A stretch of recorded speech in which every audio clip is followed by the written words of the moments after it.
கர்த்தர் அதிசயங்களை செய்கிறார் ஊழியங்கள் வழங்கும் தேவ ஆலோசனை. இந்த நாளிலும் தேவ ஆலோசனைக்காக உங்களை கர்த்தருடைய ஊழியக்காரன் வரவேற்கிறேன். ஒவ்வொரு திங்கட்கிழமையும் வெளிவருகிற தேவ ஆலோசனைகளை கேட்டு நீங்கள் ஆசீர்வதிக்கப்பட்டு வருகிறீர்கள். கர்த்தருடைய நாமம் மகிமைப்படட்டும். உங்களை ஆண்டவர் அளவில்லாமல் ஆசீர்வதிப்பார். நீங்கள் நன்மையை பெற்றுக்கொண்டு வருகிறீர்கள் என்பதை உணர்ந்த நீங்கள் மற்றவர்களுக்கும் இதை அறிமுகப்படுத்தி அவர்களும் ஆசீர்வதிக்கப்பட வழிகாட்ட அன்பாய் கேட்டுக்கொள்ளுகிறேன். இந்த நாளிலே தேவ ஆலோசனைக்காக நாம் தெரிந்து கொண்ட வேத வசனம் 1 சாமுவேல் 1 அதிகாரம் 8 வசனம். 1 சாமுவேல் 1:8. அவள் புருஷனாகிய எல்கானா அவளை பார்த்து, அந்நாளே ஏன் அழுகிறாய்? ஏன் சாப்பிடாதிருக்கிறாய்? ஏன் சஞ்சலப்படுகிறாய்?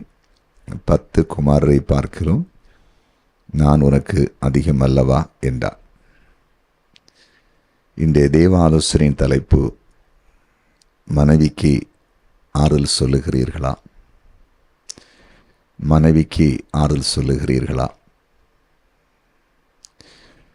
இங்கே நாம் பார்க்கிறோம், ஒரு புருஷன், ஒரு கணவன் தன் மனைவியோடு பேசுகிற வார்த்தையை இந்த வசனத்திலே பார்க்கிறோம்.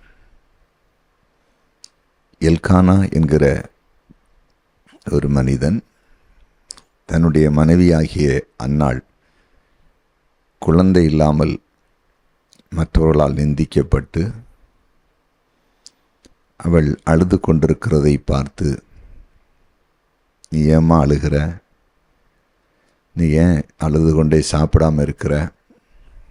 ஏன் நீ சஞ்சலப்படுற? ஏன் கஷ்டப்படுற? அப்படின்னு சொல்லி கேட்டு, நான் உனக்கு 10 குமாரை பார்க்கல, நான் உனக்கு அதிகம் அல்லவா என்றான். அப்படின்னா குழந்தை இல்லைன்னு தானே நீ அழுதுட்டு இருக்கிற? குழந்தை இல்லைன்னு சொல்லி ஜனங்கள் சொன்ன அந்த வார்த்தை கேட்டு தானே அழுதுட்டு இருக்கிற? நீ அதை பற்றியெல்லாம் கவலைப்படாதம்மா, நீ அதை பற்றி கவலைப்படாத, நீ சமாதானமாக இருன்னு சொல்கிறத பார்க்குறோம். இன்னைக்கு உலகத்தில் பாருங்கள், ஒரு பிரச்சனை, நெருக்கம், போராட்டம் வரும் பொழுது குற்றப்படுத்துகிறவர்களும் வேதனையோடு கூட வேதனை உண்டாக்குற மக்கள் தான் அதிகமாக இந்த பூமியில் இருக்கிறாங்க. ஆறுதல் படுத்துகிறவங்க ரொம்ப குறைவாகத்தான் இருக்கிறாங்க. கஷ்டப்படுகிற ஒரு நபருக்கு, வேதனைப்படுகிற ஒரு நபருக்கு, வாழ்க்கையில் ஒரு குறைவினால் போராடுகிற ஒரு நபருக்கு முதல்ல தேவைப்படுகிறது ஆறுதல். எரிகோவுக்கு போய் கொண்டிருந்த மனிதன் கள்ளர் கையில் அகப்பட்டு அவன் குற்றுயிராக்கப்பட்ட பொழுது சமாரியன் முதலாவது அவன் பக்கத்தில் போய் செய்தது ஒரு ஆறுதலான காரியம்தான்.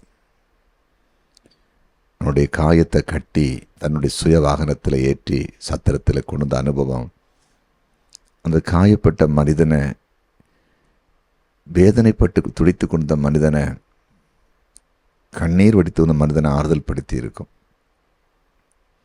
எந்த சூழ்நிலையில் யார் பாதிக்கப்பட்டிருந்தாலும் உங்களுக்கு நாம் கொடுக்க வேண்டியது முதல்ல ஆறுதல். ஆறுதல்.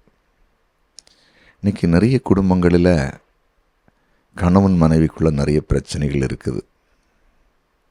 அதில் குறிப்பாக மனைவியை கணவன் குற்றப்படுத்துவது, கணவன் மனைவியை குற்றப்படுத்துவது, மனைவி கணவனை குற்றப்படுத்துவதுன்னு சொல்லி மாறி மாறி குற்றப்படுத்துகிறாங்க.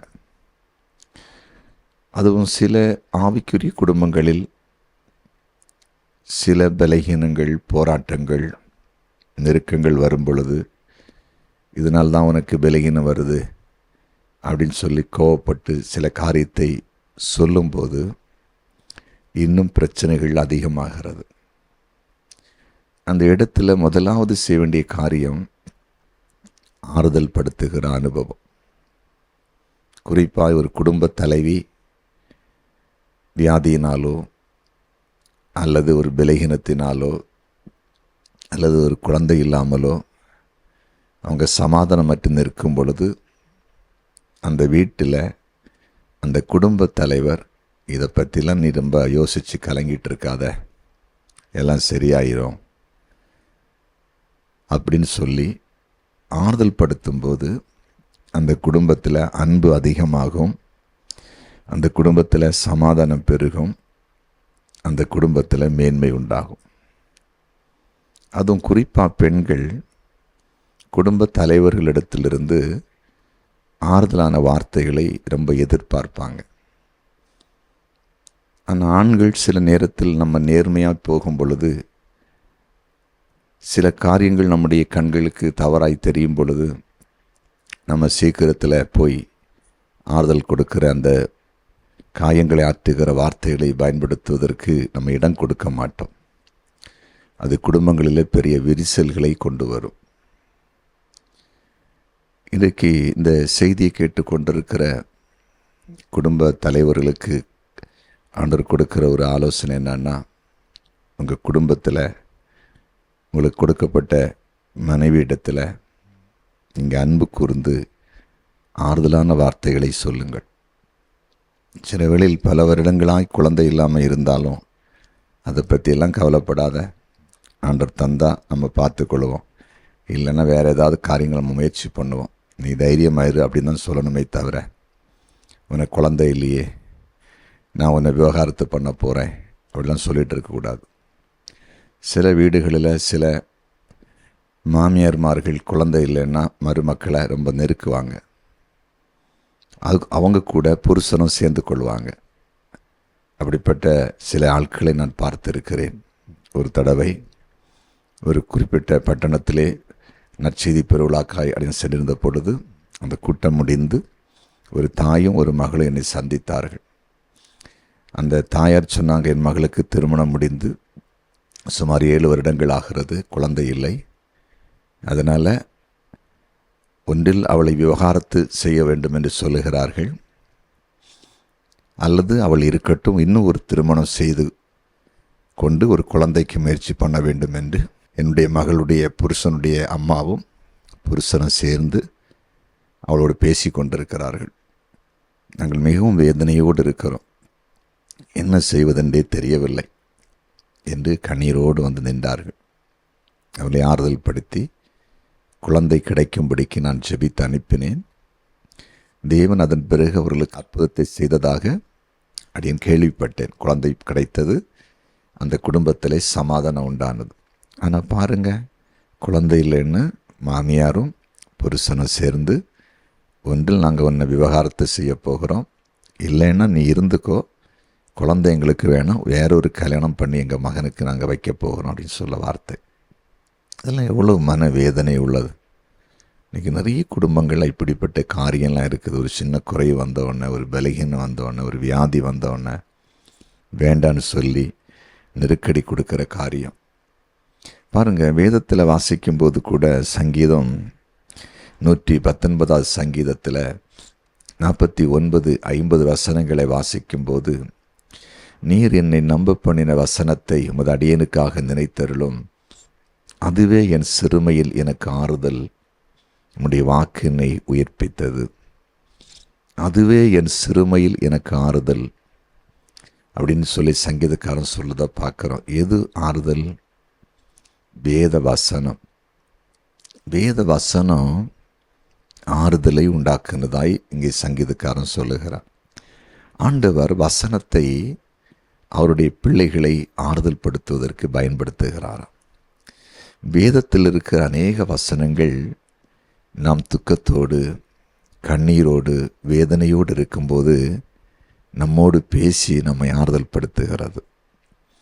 அப்போ ஆண்டவர் பாருங்க, துக்கப்படுகிற ஜனங்கள் ஆறுதல் அடைய வேண்டும் என்று பரிசுத்த வேதாகமத்தில் எவ்வளவு வசனங்களை நமக்கு எழுதி வைத்திருக்கிறார். கொஞ்சம் சிந்தித்து பாருங்கள்.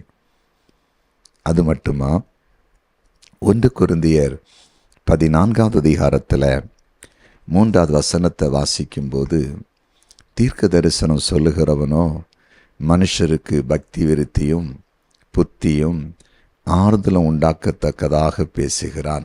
தீர்க்க தரிசனம் ஆறுதல் உண்டாகத்தக்கதாய் பேசுகிறார்களாம். பாருங்க, ஆண்டவர் தீர்க்க தரிசனம் நமக்கு உரைக்கிறது எதுக்கு தெரியுமா? ஆறுதல் படுத்துவதற்கு. சில கூடுகைகளிலே நாம் போகும் பொழுது தேவனால் கிருபை பெற்ற ஊழியர்கள் அல்லது சில வேளை நாம் ஆராதிக்கிற திருச்சபையிலே கூட தேவ ஊழியர்கள், உங்களுக்கு கொடுக்கப்பட்ட மேய்ப்பனாகிய போதகர் கர்த்தருடைய வார்த்தையை பேசும்போது அவர்கள் அந்த வசனத்தை விளக்கும் பொழுது சில காரியங்கள் தீர்க்க தரிசனமாய் வந்து பேசிக்கொண்டே இருக்கும். அந்த வார்த்தைகள் நம்மை தேற்றி கொண்டே இருக்கும். அதே பிரச்சனத்தில் தீர்க்க தரிசனமாக நேரடியாய் கூட உணர்த்தி, இப்படி ஒரு நபர் இருக்கிறார்கள், கஷ்டப்பட்டுட்டு இருக்கிறாங்க, அவங்கள இயேசு சுகமாக்குவேன்னு சொல்கிறாரு, ஆசீர்வதிப்பேன்னு சொல்கிறாருன்னு சொல்லும்போது ஒரு ஆறுதல் உண்டாகிறது. அப்போ வசனத்தை ஆறுதல் படுத்துவதற்கு தேவன் பயன்படுத்துகிறார். மனிதனை, அவர் சிருஷ்டித்த மனிதனை ஆறுதல் படுத்துவதற்கு தீர்க்க தரிசனத்தை பயன்படுத்துகிறார்.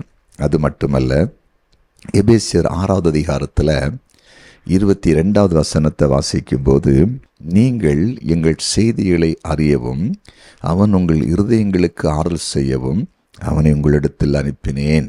பவுல் சொல்கிறார், தீகுக்குங்கிற ஒரு தேவ ஊழியக்காரரை நான் உங்களிடத்தில் அனுப்புகிறேன். அவன் வந்து காயப்பட்டிருக்கிறவங்க இருதயங்களை ஆறுதல் படுத்துவான். ஆறுதல் படுத்தணும் அப்படின்னா தேவ ஊழியர்களை ஆறுதல் படுத்த அனுப்புகிறார். பாருங்கள், தேவ ஊழியர்கள் எல்லாம் ஜெபம் பண்ணும்னு என்ன சொல்லுவாங்க தெரியுமா? ஒரு வியாதிப்பட்டு ஒரு ஆள் கஷ்டப்பட்டுட்டு இருக்கும்போது என்ன சொல்லுவாங்க தெரியுமா? கவலைப்படாதீங்க, இயேசு சுகமாக்குவார். பயப்படாதீங்க, எல்லாம் நடக்கும் அப்படின்னு சொல்லுவாங்க. பண கஷ்டம் வரவங்களை பார்த்து சொல்லுவாங்க, எல்லாத்தையும் கர்த்தர் பார்த்து கொள்ளுவார், எல்லா நெருக்கடியும் கர்த்தர் மாற்றுவார். அப்படி தான் முதல்ல தைரியப்படுத்தி ஆறுதல் படுத்துவாங்க. அப்போ ஆண்டவரே, நம்மை படைத்த தெய்வமே தன்னுடைய ஜனமாகிய நம்மை, அவருடைய ஜனமாகிய நம்மை ஆறுதல் படுத்துவதற்கு வசனம், தீர்க்க தரிசனம், தேவ ஊழியர்களை பயன்படுத்துகிறாருன்னா, ஏன் ஒரு மனைவி துக்கத்தோடு இருக்கும்போது ஒரு புருஷன் ஆறுதல் படுத்தக்கூடாது? யோசித்து பாருங்க. இருவரும் தாயின் தகப்பனை விட்டு பிரிந்து ஒரே மாம்சமாய் இருப்பார்கள் என்று சொன்ன அந்த வார்த்தையின்படி ஏன் அப்படி ஆண்டவர் இணைத்திருக்கிற அந்த குடும்பத்தில் ஏன் கணவன் மனைவி ஆறுதல் படுத்தி குடும்பத்தை கட்டமைக்க கூடாது? தெய்வ பிள்ளைகளே, கடந்த நாட்கள் ஒரு சகோதரன் என்னை சந்தித்தார்கள். அவங்க ஃபேமிலியில் பல வருடங்களாய் பிரச்சனைகள் இருந்தது, நெருக்கம் இருந்தது. அவர் என்னை சந்திக்கும் போது ஒரு வார்த்தை சொன்னார். என் மனைவி என்னிடத்தில் எதிர்பார்த்தது அன்பை எதிர்பார்த்தாள். அவளிடத்தில் உட்கார்ந்து பேச வேண்டும் என்று எதிர்பார்த்தேன். நான் அதற்கு இடம் கொடுக்காமல் போய் கொண்டிருந்தேன். இப்போது அதை புரிந்து நான் அதை சரிப்படுத்தின பிறகு என் குடும்பத்துக்குள்ளே ஒரு பெரிய மாற்றம் உண்டாகிவிட்டது என்று சொன்னார்கள். புரிந்து கொண்டீர்களா? சில வேளையில் குடும்ப தலைவர்களாகிய நீங்கள் தெய்வ ஒரு பயம் இல்லாதபடி நான் இப்படித்தான் இருப்பேன் அப்படின்னு சொல்லி போய் கொண்டிருக்கிறீங்களா? கொஞ்சம் கீழே இறங்கி வரலாமே, உங்கள் குடும்பத்தை கட்டமைக்கலாமே. உங்களுக்கு துணையாக உங்களுக்குள்ளிருந்து எடுத்த எலும்பை உருவாக்கி கொடுத்த அந்த துணையை நீங்கள் நேசித்து ஆறுதல் படுத்தி உங்கள் குடும்பத்தை கட்டமைக்கலாமே. அது நிமித்தம் நீங்கள் வாழ்க்கையில் மேன்மையடையலாமே, உங்கள் குடும்பம் சாட்சியாய் மாறலாமே. பாருங்க, அன்னாளுடைய வாழ்க்கையில் எல்கானா குழந்தை இல்லாமல் இருக்கும்போது ஆறுதல் படுத்தினான். நான் உனக்கு இருக்கிறேன், 10 பிள்ளைகளுக்கு சமமாக நான் இருக்கிறேன், நீ ஏன் அழுதுட்டு இருக்கிற, ஏன் சாப்பிடாமல் இருக்கிற, ஏன் சஞ்சலப்படுற? அந்த வார்த்தையை பாருங்கள் தேவ பிள்ளைகளை. இன்றைக்கு ஒப்பு கொடுப்போமா? கர்த்தர் உங்களோடு பேசி இருக்கிறார். ஜெபிப்போமா? ஜெபிக்கலாம். எங்கள் அன்பு தகப்பனே, ஆமாப்பா, இன்றைக்கு நீர் பேசின தேவ ஆலோசனைக்காக நன்றி. மனைவியை ஆறுதல் படுத்துகிறீர்களா என்ற தலைப்பில் நீர் பாப்பா சொன்ன நல்ல ஆலோசனைகளுக்காய் நன்றி. இது யாரெல்லாம் குடும்ப தலைவர்கள் கேட்கிறார்களோ அவர்கள் தங்களை ஆண்டவரே ஒப்பு கொடுத்து தங்களுக்கு கொடுக்கப்பட்ட குடும்ப தலைவியை ஆண்டவரை நேசித்து ஆறுதல் படுத்தி குடும்பத்தை கட்டமைக்க ஆண்டவர் கிருபை பாராட்டும்படியாய் ஜெபிக்கிறேன். இதன் மூலமாய் குடும்பங்கள் ஆசீர்வதிக்கப்பட்டு சாட்சி எழுப்பப்பட்டு உம்முடைய நாமம் மகிமைப்படட்டும். இதன் மூலமாய் திருச்சபைகள் வளரட்டும் என்று நான் ஜெபிக்கிறேன். நீர் அப்படி செய்கிறதற்காய் நன்றி. இயேசுவின் நாமத்தில் பிதாவே, ஆமேன், ஆமேன், ஆமேன்.